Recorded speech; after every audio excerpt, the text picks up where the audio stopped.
মেম academy, প্রতিভার বিকাশে সর্বাত্মক প্রচেষ্টায় ব্রতী।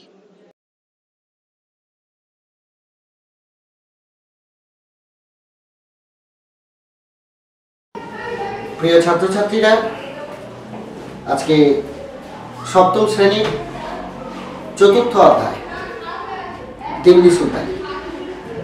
একটু খেয়াল রাখো বোর্ডটার দিকে। দেখো, অধ্যায়ের নাম দিল্লি সুলতানি। সুলতানি কথাটা এসেছে সুলতান শব্দ থেকে। সুলতান শব্দের সঙ্গে তোমরা পরিচিত। সুলতান কথাটার আসল অর্থ হলো কর্তৃত্ব বা ক্ষমতা। সুলতান কিন্তু একটা উপাধি, সেই সুলতান থেকে সুলতানি কথাটা এলো। তাহলে সুলতানি কথার অর্থ, সুলতানি বলতে বোঝায় যে সমস্ত এলাকার ওপর একজন সুলতানের কর্তৃত্ব চলে, অর্থাৎ একজন সুলতান যে বিরাট এলাকার ওপর শাসন ক্ষমতা কায়েম করেন, সেই বিরাট এলাকাটিকে কিন্তু আমরা সুলতানি বলি। তাহলে অধ্যায়ের নাম দেখো দিল্লি সুলতানি, অর্থাৎ বুঝতে পারছো যে দিল্লিকে কেন্দ্র করে বা দিল্লিকে রাজধানী করে দিল্লি এবং তৎসংলগ্ন ভারতবর্ষের একটা বিস্তীর্ণ এলাকা জুড়ে সুলতানরা শাসন ক্ষমতা কায়েম করতেন বলেই তাকে আমরা দিল্লি সুলতানি বলতে পারি। এখন দিল্লি সুলতানি শাসন ব্যবস্থা এবং দিল্লির সুলতানির এই সাম্রাজ্য প্রায় 350 বছরের ইতিহাস, প্রায় 1206 থেকে 1556 সাল পর্যন্ত। এখন এই বিরাট দীর্ঘদিনের সাম্রাজ্যে প্রচুর শাসক, প্রচুর সুলতান এসেছেন গেছেন। আমি কয়েকজন শাসকের নাম বোর্ডে লিখেছি, একটু খেয়াল করো। যে তুমি দেখো, কুতুবউদ্দিন আইবকের বেলায় 1206 থেকে 10 সাল পর্যন্ত তিনি রাজত্ব করছেন। পরের জন 1211 থেকে 36, 36 থেকে 40, 600। দেখো একটু খেয়াল করো, 40-এর পর আমি 66 থেকে 87, আবার 87-র পর 90 থেকে 96। বুঝতে পারছো, 40-এর পর যখন 66 হলো বা 87-র পর যখন 90 হলো, মাঝখানে এই গ্যাপ সালটুকুতে সুলতানি সাম্রাজ্যের কি অবস্থা, এবং সেটুকুকে আমরা প্রায় বাদ দিয়ে যাচ্ছি কেন? এখন এই দীর্ঘ 350 বছরের একটা সাম্রাজ্যে প্রচুর শাসক যারা এসেছেন গেছেন, তাদের প্রত্যেকেরই শাসনকাল কিন্তু ততটা গুরুত্বপূর্ণ নয়। মোটামুটিভাবে যাদের শাসনকাল বিশেষভাবে গুরুত্বপূর্ণ এবং যাদের শাসনকালে তারা বিশেষ কৃতিত্বের ছাপ রেখেছেন, সেগুলোই কিন্তু তোমাদের 4th অধ্যায়ের সিলেবাস। তাই এই বাছাই কয়েকজন শাসকের কৃতিত্ব এবং তাদের শাসনকাল মোটামুটিভাবে একটু তোমাদের ধারণা জানিয়ে রাখতে চাই। অর্থাৎ এই 40 থেকে 66 বা 87 থেকে 90 এই মাঝখানের অংশগুলোতে অনেক শাসক, তারা ততটা গুরুত্বপূর্ণ না হলেও অনেক শাসক কিন্তু রাজত্ব করেছেন, এটা মাথায় রাখবে। অর্থাৎ আমরা খুব গুরুত্বপূর্ণ কিছু শাসকের রাজত্বকাল সম্পর্কে জানব এবং মোটামুটিভাবে দিল্লি সুলতানি সাম্রাজ্যের যে রূপরেখা, সেই রূপরেখাটাকে মোটামুটিভাবে একটা হৃদয়ঙ্গম করবার একটা চেষ্টা করব। একটু খেয়াল করো, 1206 সালে দিল্লি সুলতানি সাম্রাজ্যের যখন সূচনা করছেন কুতুবউদ্দিন আইবক, 1206 কিন্তু মোহাম্মদ ঘুরির মৃত্যু হয়েছিল। সেই মোহাম্মদ ঘুরির মৃত্যুর পর কুতুবউদ্দিন আইবক 1206 সালে দিল্লি সুলতানি সাম্রাজ্য শাসন করেন। বলা হয় যে সুলতানি সাম্রাজ্যের পাশাপাশি তিনি দাস বংশেরও সূচনা করেন। তিনি বেশি দিন সিংহাসনে ছিলেন না, 6 থেকে 10, 4 বছর তিনি সিংহাসনে ছিলেন। কুতুবউদ্দিন আইবক যে দিল্লি সুলতানি সাম্রাজ্যের প্রতিষ্ঠা করে গেলেন, সেই সাম্রাজ্যে তারপরে যে শাসকটির নাম আমরা দেখতে পাচ্ছি তিনি হলেন ইলতুৎমিশ। এই কুতুবউদ্দিন আইবকের জামাতা অর্থাৎ জামাই, সে কিন্তু ইলতুৎমিশ 1211 সালে দিল্লি সুলতানি সাম্রাজ্যের সিংহাসনে বসেন। এখন এই ইলতুৎমিশের শাসনকাল কিন্তু ইতিহাসে অতীব গুরুত্বপূর্ণ। ইলতুৎমিশ 1236 সাল পর্যন্ত সিংহাসনে ছিলেন। ইলতুৎমিশ একজন অত্যন্ত গুরুত্বপূর্ণ সুলতান। তিনি 1229 খ্রিস্টাব্দে খলিফার অনুমোদন পান এবং তিনি নিজে তার নিজের মুদ্রায় নিজেকে খলিফার প্রতিনিধি বলেও উল্লেখ করেছিলেন। খলিফা কি বা কে তোমরা জানো। খলিফা ইসলাম ধর্মের ধর্মগুরুকে খলিফা বলা হয়। তোমরা এটাও জানবে যে খুতবা শব্দের সঙ্গে হয়তো তোমরা পরিচয় তোমাদের হয়ে থাকবে। দিল্লি সুলতানি সাম্রাজ্যের সুলতানরা, মুসলিম সুলতানরা দুপুরবেলা, শুক্রবারের দুপুরবেলা নামাজের পর একটা ভাষণ মসজিদের ইমামকে দিয়ে পাঠ করাতেন, সেটাকে খুতবা বলা হতো। তো দিল্লির সুলতানি শাসন ব্যবস্থায় যে মুসলিম সুলতানরা শাসন কার্য চালিয়েছিলেন, তারা ভারতবর্ষকে মোটামুটিভাবে দারুল ইসলামে পরিণত করেছিলেন বা মোটামুটিভাবে ধর্মরাজ্যে পরিণত করেছিলেন এবং একটা সুখ শান্তির বাতাবরণ অনেক ক্ষেত্রে গড়ে তোলবার চেষ্টা অনেক সুলতানি করেছিলেন, এটা আমরা মোটামুটিভাবে বলতে পারি। এবং সেখানে ইসলামের প্রভাব কিন্তু খুব স্পষ্ট। ইলতুৎমিশের পর আমরা যে সুলতানের কথা পড়ব, ইলতুৎমিশের পর সিংহাসনে বসেছিলেন তার কন্যা রাজিয়া। এখন ইলতুৎমিশের সন্তানদের মধ্যে তার মেয়ে রাজিয়াকেই তিনি যোগ্যতম বলে মনে করতেন বলে সিংহাসনের ভবিষ্যৎ উত্তরাধিকারী মনোনীত করে দিয়েছিলেন। কিন্তু একদল আমির উমরাহ তারা কিন্তু একজন মহিলার শাসন মেনে নিতে চাইল না বলে জোর করে রুকনউদ্দিন ফিরোজকে, অর্থাৎ ইলতুৎমিশের একজন পুত্র, তাকে সিংহাসনে বসিয়েছিল। কিন্তু আবার অন্য একদল আমির উমরাহের সমর্থন পেয়ে সুলতান রাজিয়া কিন্তু গুরুত্বপূর্ণভাবে ওই 36 সিংহাসনে বসতে পান। এই রাজিয়া প্রসঙ্গে যে কথাটি প্রথমে তোমাকে জানতে হবে, খুব গুরুত্বপূর্ণ। এই প্রথম একজন নারী, দিল্লির সুলতানি শাসনের এই প্রথম একজন নারী যিনি দিল্লির মসনদে বসলেন। এখন একটু ভালো করে খেয়াল করলেই দেখতে পাবে যে আমি সুলতান রাজিয়া লিখেছি, কোনোভাবেই কিন্তু সুলতানা লিখিনি। সুলতানা একটা স্ত্রীলিঙ্গ শব্দ তোমরা জানো, অথচ সুলতানা রাজিয়া না লিখে আমি সুলতান রাজিয়া লিখলাম কেন? রাজিয়া নিজেকে সুলতান বলেই উল্লেখ করেছিলেন। এ প্রসঙ্গে তোমাদের বলি, সুলতানা কথার অর্থ হলো সুলতানের স্ত্রী। রাজিয়া কোনো সুলতানের স্ত্রী নয়। রাজিয়া নিজেই সুলতান উপাধি ধারণ করে, সুলতান উপাধি গ্রহণ করে দিল্লির মসনদে বসে সুলতানের কাজটাই পরিচালনা করছেন। তিনি পূর্ববর্তী সুলতানের কন্যা, তাই তিনি কিন্তু সুলতান রাজিয়া, সুলতানা নয়। রাজিয়ার শাসনকালের কথা মোটামুটিভাবে বুঝতে পারছো। এই সময়ে রাজিয়া কিন্তু দীর্ঘদিনের প্রচলিত যে জিজিয়া করের কথা যখন এলো বলি, জিজিয়া কর হচ্ছে অমুসলিম প্রজা যারা একটা রাজ্যে বাস করেন তাদের সম্পত্তি এবং তাদের যাবতীয় বাস করা, থাকা, খাওয়া সবকিছুর যে সুরক্ষা, একটা সামাজিক সুরক্ষা প্রদানের জন্য মুসলিম শাসকরা এক প্রকারের কর আরোপ করত। সেই করটাকে বলা হয় জিজিয়া কর। তো অমুসলিম প্রজাদের উপর মুসলিম শাসকদের আরোপ করা কর হলো জিজিয়া। সেই জিজিয়া কর অমুসলিমদের উপর থেকে রাজিয়া কিন্তু তুলে নিয়েছিলেন। রাজিয়ার শাসনকালের আরেকটি বিশেষ গুরুত্বপূর্ণ বিষয়ের কথা তোমাদেরকে যেটা বলবো, সেটা হচ্ছে বন্দেগান ই চেহেলগানি। বন্দেগান ই চেহেলগানি, এই কথাটার অর্থ হচ্ছে 40 জন বান্দা।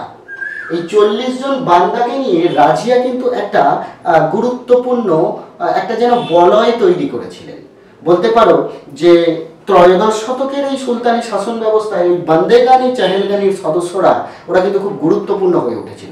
টোটাল শাসন ব্যবস্থা চালানো থেকে শুরু করে বিশেষভাবে গোটা সাম্রাজ্যকে দেখভাল করার কাজটা এদের দ্বারাই কিন্তু পরিচালিত হতো। এই রাজিয়ার গড়ে তোলা বন্দেগানি ই চেহেলগানি বলে যে দলটির কথা আমি বলতে চাইছি। রাজিয়ার পরে যে শাসকটির কথা বলবো, গিয়াসউদ্দিন বলবান। এর মাঝখানে অনেক ছোট বড় শাসক এসেছেন গেছেন, অনেক উত্থান পতন হয়েছে। এখন গিয়াসউদ্দিন বলবনের কথা যেটা বলবো, গিয়াসউদ্দিন বলবন কিন্তু সেই বান্দেগানি চেহেলগানি সবে যেটা বলছিলাম যে রাজিয়ার শাসনকালে খুব গুরুত্বপূর্ণ একটা দল, সেই দলের একজন সদস্য ছিলেন এই গিয়াসউদ্দিন বলবন। পরে তিনিও কিন্তু সুলতান হলেন। এই গিয়াসউদ্দিন বলবন সম্পর্কে তোমরা অনেকেই হয়তো শুনে থাকবে যে খুব জাঁকজমকপূর্ণভাবে শাসন চালানো একজন সুলতান এই গিয়াসউদ্দিন বলবন। তিনি রাজ দরবারে কোনো রকমের হাসি ঠাট্টা বরদাস্ত করতেন না, এরকম কথা শোনা যায়। তবে গিয়াসউদ্দিন বলবন যে খুব গম্ভীর প্রকৃতির লোক ছিলেন এবং রাজার প্রতি অর্থাৎ সুলতানের প্রতি তার অনুগত সকলেই যে একটা অন্য মাত্রায় আনুগত্য প্রদর্শন করবে সেটা তিনি চাইতেন। দুটো প্রথার কথা উল্লেখ করলে একটু ব্যাপারটা স্পষ্ট হবে। বলবন তার সাম্রাজ্যে সিজদা এবং পাইবস, সিজদা এবং পাইবস নামে দুটো প্রথা চালু করেছিলেন। সিজদা কথার অর্থ হলো সাষ্টাঙ্গ প্রণাম, সুলতানকে সাষ্টাঙ্গ প্রণাম, আর পাইবস কথার অর্থ হলো সুলতানের পদযুগল চুম্বন। অর্থাৎ এই দুটি প্রথা গিয়াসউদ্দিনের অনুগত সকলকে সুলতানের প্রতি আনুগত্য প্রদর্শনের জন্য এই দুটি প্রথা কিন্তু পালন করতে হতো। এই হলো গিয়াসউদ্দিন বলবনের শাসনকাল। গিয়াসউদ্দিন বলবনের পর আমরা যে গুরুত্বপূর্ণ শাসকটির কথা বলবো, বুঝতেই পারছো একটা অন্য বংশের অন্য সুলতান সিংহাসনে বসছেন। এর কিছুকাল পরে গিয়াসউদ্দিন বলবনের উত্তরাধিকারীরা যারা দুর্বল শাসক অল্প কিছুদিনের জন্য পরে সিংহাসনে বসেছিল, বুঝতেই পারছো 87 সালের পরে, ঠিক তারপরে দিল্লি সুলতানি সাম্রাজ্যে একটা বিপ্লব ঘটে যাওয়ার মতো। কিরকম? জালালউদ্দিন ফিরোজ খলজি 1290 সালে বলবন ও তার যে উত্তরাধিকারীরা তাদেরকে ক্ষমতা থেকে সরিয়ে সিংহাসনে বসলেন। এই যে এই সুলতানগুলোকে দাস বংশের অন্তর্ভুক্ত করা হয়, এরা দাস বংশের সুলতান। ঠিক এই দাস বংশের অবসান ঘটিয়ে খলজি বংশের কোন লোক দিল্লি সুলতানি সাম্রাজ্যের মসনদে বসছেন, এটাকে একটা বিপ্লবের মতো ধরা হয় এবং বলা হয় খলজি বিপ্লব। জালালউদ্দিন ফিরোজ খলজি খলজি বিপ্লবের মাধ্যমে খলজি বংশের সূচনা করলো বলতে পারো, এবং দিল্লি সুলতানি সাম্রাজ্যে একটা যেন বংশ বদল হলো, রাজবংশের বদল হলো, এটা মাথায় রেখো। আলাউদ্দিন খলজি, আলাউদ্দিন খলজি যখন জালালউদ্দিন ফিরোজ খলজির পরে সিংহাসনে বসেন তখন তার শাসনকাল কিন্তু খুব গুরুত্বপূর্ণ হয়ে ওঠে। আলাউদ্দিন খলজি সম্পর্কে জানতে গেলে তোমাকে যে বিষয়টা প্রথমেই গুরুত্বপূর্ণভাবে বুঝতে হবে সেটা হচ্ছে তার বাজার দর নিয়ন্ত্রণ। আলাউদ্দিন খলজি সাধারণ মানুষের উন্নতির জন্য অনেকগুলো পদক্ষেপ নিয়েছিলেন, তার জন্য তার এই বাজার দর নিয়ন্ত্রণ পদ্ধতিটা কিন্তু একটা গুরুত্বপূর্ণ পদ্ধতি। বিষয়টা একটু বুঝে নাও। দিল্লির যে সমস্ত বাজার ছিল যেখানে সাধারণ মানুষ জিনিসপত্র কেনাবেচা করত, যেখানে সাধারণ মানুষের নিত্য প্রয়োজনীয় দ্রব্য, বস্ত্র থেকে শুরু করে খাদ্যদ্রব্য এবং ঘোড়া, এরকম নানা রকমের দ্রব্য যেখানে বিক্রি হতো, সেই বাজারে প্রত্যেকটা জিনিসের দাম তিনি একেবারে নির্ধারণ করে দিয়েছিলেন, বেঁধে দিয়েছিলেন। যে দামটা তিনি নির্ধারণ করে দিয়েছিলেন সেই দামের বেশি দাম নেওয়া যাবে না ক্রেতাদের কাছ থেকে, এবং এই ঠিক দামের দ্রব্যগুলো বিক্রি হচ্ছে কিনা সেটা দেখভাল করবার জন্য সাহানা ই মান্ডি এবং দেওয়ান ই রিয়াসত নামে দুজন কর্মচারীও তিনি কিন্তু নিয়োগ করেছিলেন। বাজারে রেশন ব্যবস্থার প্রচলন করেছিলেন এবং বাজারে পণ্যদ্রব্য কমে যাওয়ার সাথে সাথে তা যেন সঠিক সময়ে যোগান দেওয়া হয় এইটার দিকে তিনি গুরুত্ব দিয়েছিলেন। এটা হচ্ছে আলাউদ্দিন খলজির একটা গুরুত্বপূর্ণ কৃতিত্ব। এছাড়া আলাউদ্দিন খলজি কিন্তু এই সুলতানি সাম্রাজ্যের একজন প্রথম শাসক যিনি দাক্ষিণাত্য অভিযান করেছিলেন, দক্ষিণ ভারত অভিযান করেছিলেন। অর্থাৎ ভারতবর্ষের বিস্তীর্ণ এলাকা জুড়ে সুলতানি সাম্রাজ্যের কর্তৃত্ব প্রতিষ্ঠা হলেও দক্ষিণ ভারত তখনও কিন্তু সেখান থেকে অনেকটাই দূরে ছিল। দক্ষিণ ভারতে তেমনভাবে সুলতানের কর্তৃত্ব প্রতিষ্ঠা তখন হয়নি। এই প্রথমবার কোনো সুলতান দক্ষিণ ভারতবর্ষের দক্ষিণ সীমান্ত অভিযান করেন। সেই অভিযানে নেতৃত্ব দিয়েছিলেন সুলতান আলাউদ্দিন খলজির সেনাপতি মালিক কাফুর। এই হলো খলজি বংশের সুলতানদের রাজত্ব। এবার আবার রাজবংশ বদল, অর্থাৎ তুগলক বংশের ব্যক্তিদের সিংহাসন আরোহণ। গিয়াসউদ্দিন তুগলকের কথা বলি, যিনি তুগলক বংশের অন্তত প্রথম সুলতান, যিনি দিল্লি সুলতানি শাসনের গুরুত্বপূর্ণভাবে তিনি মসনদে বসেছিলেন। সেই গিয়াসউদ্দিন তুগলক 1320 থেকে 1325 সাল পর্যন্ত কিন্তু শাসন চালিয়েছিলেন। এই যে তুগলক বংশ, এই তুগলক বংশের শাসকদের মধ্যে সবথেকে গুরুত্বপূর্ণ যে সুলতানটির কথা আমরা বলবো, তিনি হলেন মোহাম্মদ বিন তুগলক। মোহাম্মদ বিন তুগলকের নাম তোমরা আগেই শুনেছ, কেউ কেউ তাকে পাগলা রাজা নামে শুনেছ। ঐতিহাসিকরা অনেকেই মজা করে বা ব্যঙ্গ করে তাকে পাগলা রাজা বলে থাকেন। এর কারণটাও আমি অবশ্যই ব্যাখ্যা করে দেব। মোহাম্মদ বিন তুগলক প্রজাদরদী এবং প্রজাবৎসল একজন সুলতান ছিলেন। তিনি জনগণের কল্যাণের জন্য যথেষ্ট ভাবতেন, কিন্তু ভাবনার যে বাস্তবায়ন, জনগণের কল্যাণের জন্য যে সমস্ত পরিকল্পনা তিনি নিতেন, সেই পরিকল্পনার যে বাস্তবায়ন, সেই বাস্তবায়ন ঘটানোর পদ্ধতিটা বোধহয় ততটা বিজ্ঞানসম্মত ছিল না বলেই তার পরিকল্পনাগুলি কিন্তু ব্যর্থ হয়ে যেত। সেই কারণে একের পর এক গুরুত্বপূর্ণ পদক্ষেপগুলো ব্যর্থতায় পর্যবসিত হয়েছিল বলেই অনেক ঐতিহাসিক তাকে পাগলা রাজা বলেছেন। এই তুগলক সাম্রাজ্যের এই তুগলক বংশের এই সুলতানের কাণ্ড কারখানাকে তুগলকি কাণ্ড কারখানা অনেকে বলে থাকে। একটু কয়েকটা পরিকল্পনা, তার অনেকগুলো পরিকল্পনার মধ্যে থেকে দু তিনটি পরিকল্পনা একটু তোমাদেরকে ব্যাখ্যা করে বলি।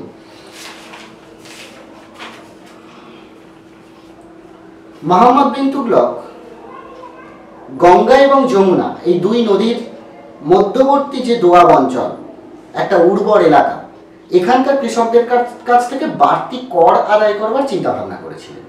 তিনি ভেবেছিলেন এই অঞ্চলে প্রচুর বেশি কৃষিজ পণ্য ফলে এবং সেখানকার কৃষকরা একটু অবস্থাপন্ন, তাদের কাছ থেকে একটু বেশি কর আদায় করা হলে সেটা কিন্তু গোটা সাম্রাজ্যের উন্নয়নমূলক কাজে লাগানো যাবে এবং রাজকোষের পক্ষেও সেটা মঙ্গলজনক। তো কৃষকদের কোনো আপত্তিও ছিল না। কিন্তু দেখা গেল যে সময় তিনি এই রাজস্বের পরিমাণটা ওই অঞ্চলে বাড়িয়ে দিলেন, ঠিক তারপরেই ওই অঞ্চলে অনাবৃষ্টির ফলে কৃষকদের ফসল নষ্ট হয়ে যায়, অর্থাৎ গুরুত্বপূর্ণভাবে আর ফসল ফলে।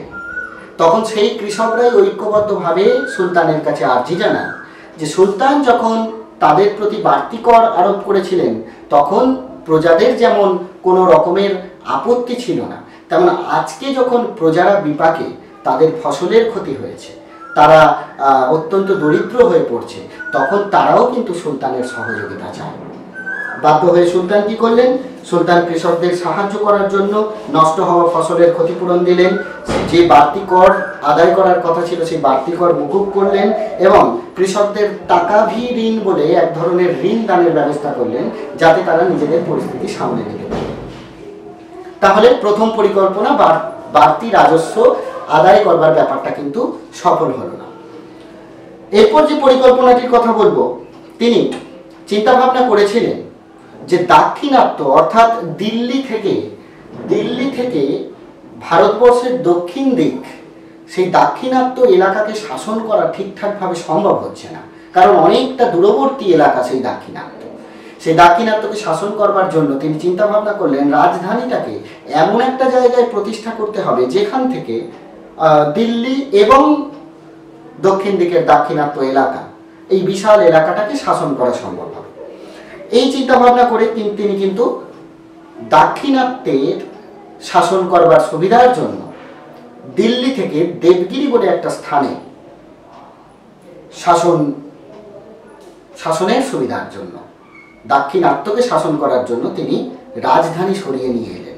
এই রাজধানী সরিয়ে নিয়ে আসার পর তিনি যেটা বুঝলেন যে দিল্লির মতো সুযোগ সুবিধা এবং একটা রাজধানী স্থাপন করবার জন্য যা কিছু প্রয়োজন তা দিল্লিতে যেমন সুবিধাজনক, তা কিন্তু দেবগিরিতে নয়। দেবগিরি তিনি নাম পরিবর্তন করে দিয়েছিলেন দৌলতাবাদ, কিন্তু দৌলতাবাদে তিনি বেশি দিন থাকেননি, আবার সেই রাজধানী তিনি দিল্লিতে ফিরিয়ে আনেন। অর্থাৎ এই পরিকল্পনাটিও তার ব্যর্থতায় পর্যবসিত হয়। সুলতানের কানে খবর এসেছিল সাম্রাজ্যে সোনা এবং ধাতুর পরিমাণ অত্যন্ত কমে গেছে। এই সোনা এবং রূপা দিয়েই কিন্তু মধ্যযুগে মুদ্রা তৈরির কাজটা হতো। যখন এই সোনা এবং রূপার পরিমাণ কমে গেল তখন তিনি তামার মুদ্রা চালু করেছিলেন। কিন্তু তামার মুদ্রা চালু করার পর, তামার মুদ্রা যখন বাজারে অ্যাভেলেবেল হয়ে গেল, তখন একদল অসাধু ব্যবসায়ী তারা সেই তামার মুদ্রা জাল করতে শুরু করল এবং জাল নোট পুরোপুরি অরিজিনালের মতোই দেখাতে লাগলো। গোটা বাজার একটা সময় জাল নোটে ভরে গেল এবং সুলতানের কাছে খবর যাওয়া মাত্রই সুলতান সেই সমস্ত তামার নোট গ্রহণ করে সাধারণ মানুষকে আবার সোনা ও রূপার মুদ্রা দেবার ব্যবস্থা করেন। অর্থাৎ সুলতানের রাজকোষ থেকে সোনা রূপার মুদ্রা আবার বেরিয়ে গেল এবং রাজকোষটা কিন্তু তামার মুদ্রায় ভরে গেল। সেই তামার মুদ্রা কিন্তু জাল মুদ্রায় ভরে গেল। এইভাবে একের পর এক পরিকল্পনা ব্যর্থতায় পর্যবসিত হয়েছিল বলে তাকে কেউ কেউ পাগলা রাজা বলেন, কেউ কেউ তার এই কাণ্ড কারখানাকে তুগলকি কাণ্ড কারখানা বলেন। মোহাম্মদ বিন তুগলকের কথা বললাম। এরপর তুগলক বংশের যে গুরুত্বপূর্ণ শাসকটির কথা বলবো, ফিরোজ শাহ তুগলক। ফিরোজ শাহ তুগলকের শাসনকালটিও গুরুত্বপূর্ণ, কারণ তিনি সামাজিকভাবে মানুষের কল্যাণের জন্য বেশ কিছু সামাজিক সংস্কারমূলক কাজে হাত দিয়েছিলেন। তবে তার সেনাবাহিনী সুগঠিতভাবে গড়ে তোলার জন্য তিনি কিন্তু প্রায় 2 লক্ষর কাছাকাছি 1,80,000 দাস, তার অনুগত দাস রেখেছিলেন। এটাও মাথায় রাখতে হবে। আর সামাজিক সংস্কারের কথা যদি বলতে চাই তাহলে ফিরোজ শাহ তুগলক তার সাম্রাজ্যে একাধিক নতুন নতুন নগর তৈরি করেছিলেন, মসজিদ তৈরি করেছিলেন, মাদ্রাসা তৈরি করেছিলেন, হাসপাতাল, ভালো ভালো উদ্যান, দরিদ্রদের অর্থ সাহায্য করবার ব্যবস্থা তিনি করেছিলেন। একটা দপ্তর খুলেছিলেন যেখানে বেকার সমস্যা সমাধানের জন্য সেখান থেকে চাকরি দেওয়ার ব্যবস্থা হতো। এরকম নানা রকমের সামাজিক কাজকর্মের জন্য কিন্তু ফিরোজ শাহ তুগলকের শাসনকালটা খুব গুরুত্বপূর্ণ। এই হলো তুগলক বংশের শাসন। অর্থাৎ দিল্লি সুলতানি সাম্রাজ্যটাকে আমরা যদি বেশ কয়েকটা রাজবংশের ভিত্তিতে দেখি তাহলে দেখবো সেখানে দাস, খলজি বংশ, তুগলক বংশ, এরপরেও সৈয়দ বংশ এবং লোদি বংশ রাজত্ব করেছিল। সৈয়দ বংশ আমি লিখে রেখেছি, এখানে খুব গুরুত্বপূর্ণ তেমন সম্রাট ছিলেন না। সৈয়দ বংশের প্রতিষ্ঠাতা ছিলেন খিজির খাঁ। তবে আরো কয়েকটা গুরুত্বপূর্ণ শাসকের নাম তোমরা একটু মনে রাখতে পারো। ফরিদ খাঁ, মোহাম্মদ শাহ, আলাউদ্দিন আলম শাহ, এরকম বেশ কয়েকজন সুলতান মোটামুটি কৃতিত্বের সাথে সৈয়দ বংশের উত্তরাধিকারী হিসাবে দিল্লি সুলতানিকে কিন্তু শাসন করেছিলেন। লোদি বংশের কথা যদি বলি, লোদি বংশ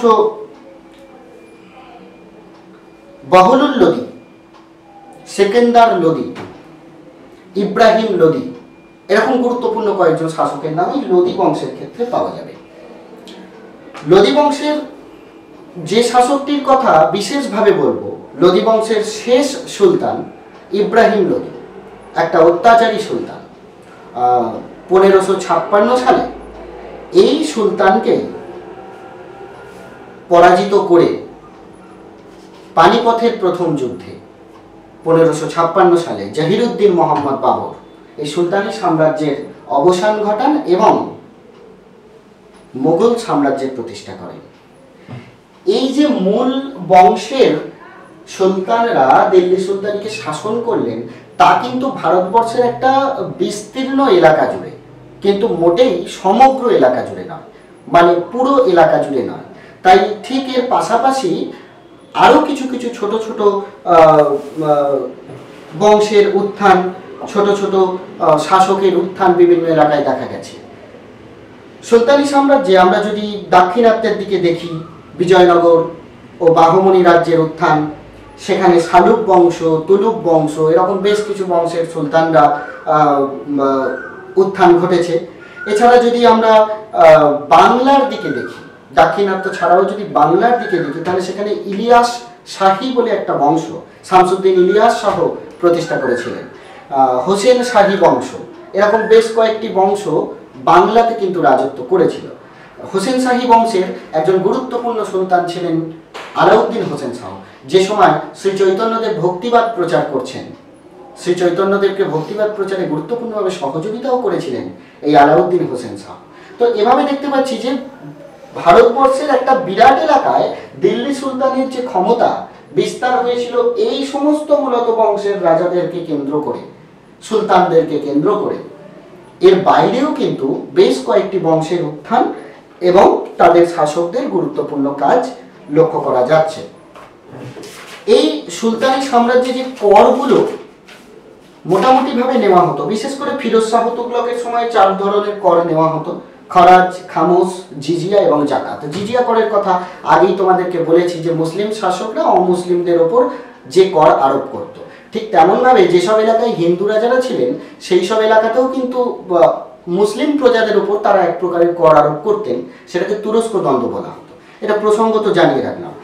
ফিরোজ শাহ তুগলকের সময় যে জিজিয়া ছাড়াও যে কর জাকাত, মুসলমানদের সম্পত্তির উপরে যে করটা আরোপ করা হতো, এছাড়া খরাজ, কৃষি জমির ওপর যে করটা আরোপ করা হতো, খামোশ, যুদ্ধের সময় লুট করা সম্পত্তির একটা অংশ দিতে হতো, সেটাকে খামোশ বলা হতো। এরকম নানা রকমের কর কিন্তু নেওয়া হতো।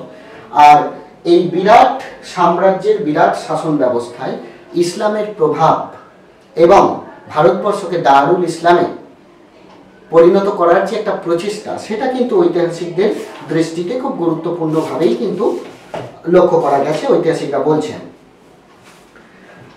মোটামুটি ভাবে এই কিছু শাসকের কৃতিত্ব, যাদের শাসনকাল একটু বিশেষভাবে উল্লেখযোগ্য, বাকিদের শাসনকাল ততটা গুরুত্বপূর্ণ নয় বলে আমরা ততটা আলোকপাতের দিকে এগোলাম না। মোটামুটি ভাবে এই কিছু শাসকের গুরুত্বপূর্ণ শাসনকাল এবং তাদের কৃতিত্বগুলো তোমাদেরকে কিন্তু বুঝে নিতে হবে। পরিশেষে বলি, 1206 সালে যে দিল্লি সুলতানি সাম্রাজ্যের সূচনা হয়েছিল কুতুবউদ্দিন আইবকের হাত ধরে, 1556 সালে ইব্রাহিম লোদিকে পরাজিত করে পানিপথের প্রথম যুদ্ধে জহিরুদ্দিন মোহাম্মদ বাবর যখন জয়লাভ করে মুঘল সাম্রাজ্যের প্রতিষ্ঠা করেন, তখন এই দিল্লি সুলতানি সাম্রাজ্যের পতন হয়। অর্থাৎ প্রায় 350 বছরের, 1206 থেকে 1556, 350 বছরের একটা সাম্রাজ্য কিন্তু দিল্লি সুলতানি সাম্রাজ্য। চতুর্থ অধ্যায়ের এই দিল্লি সুলতানি সাম্রাজ্যের ওপর সমস্ত প্রশ্ন এবং উত্তর, যা তোমাদের সপ্তম শ্রেণীর ছাত্রছাত্রীদের জন্য অতীব গুরুত্বপূর্ণ এবং যেগুলো তোমাদের অবশ্যই করতে হবে, সেগুলো একটা জায়গায় সমন্বিত করে আমি রানা স্যারের কাছে দিয়ে গেলাম। মিম একাডেমির আমার প্রিয় ছাত্রছাত্রীদের কাছে এটুকুই অনুরোধ যে তোমরা তোমাদের অভিভাবকদেরকে বলে কোনোভাবে সেই প্রশ্ন উত্তরের সেটটা কোনোভাবে তোমরা একটু সংগ্রহ করে নিও। এই বিষয়গুলো বোঝবার পর ওই প্রশ্ন উত্তরগুলো মোটামুটিভাবে বাড়িতে তোমরা যদি তৈরি করতে পারো, আশা করছি দিল্লি সুলতানি সাম্রাজ্যের এই অধ্যায়ের ওপর তেমন কোনো দুর্বলতা হয়তো তোমাদের থাকবে না। এছাড়া যা কিছু সমস্যা তোমরা অবশ্যই স্কুলের মাধ্যমে জানাবে আমাকে। ধন্যবাদ, ভালো থেকো সবাই।